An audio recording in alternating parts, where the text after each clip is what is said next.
कारण कोकणातील उद्धव ठाकरेंना पुन्हा एक मोठा धक्का बसणार असल्याची राजकीय वर्तुळात चर्चा रंगू लागली आहे। भास्कर जाधव पक्षात नाराज असल्याची माहिती सूत्रांकडून मिळतेय।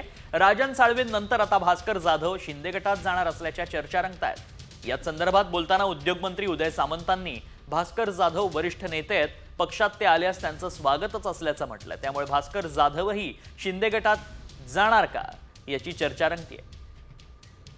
विधिमंडळातील सिनियर आमदार आहेत, त्यांचं संघटन कौशल्य आहे, ते महाराष्ट्र फिरू शकतात। त्यांनी मंत्री म्हणून काम केलं आहे, त्यांनी राष्ट्रवादी काँग्रेस पक्षाचा प्रदेशाध्यक्ष म्हणून काम केलं आहे।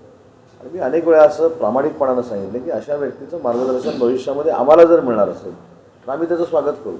शेवटी त्यांनी काय विचार करावा काय नाही करावा हा वैयक्तिक त्यांचा प्रश्न आहे ना, परंतु ते सिनियर आहेत। आणि एक मात्र नक्की आहे, त्यांचा जो आवाका आहे, त्यांची जी भाषण शैली आहे, त्यांचं जे वक्तृत्व आहे, त्याच्यानंतर त्यांची काम करण्याची जी पद्धत आहे, त्याचा नक्कीच उपयोग करून घ्यायला काही लोक कमी पडले असतील।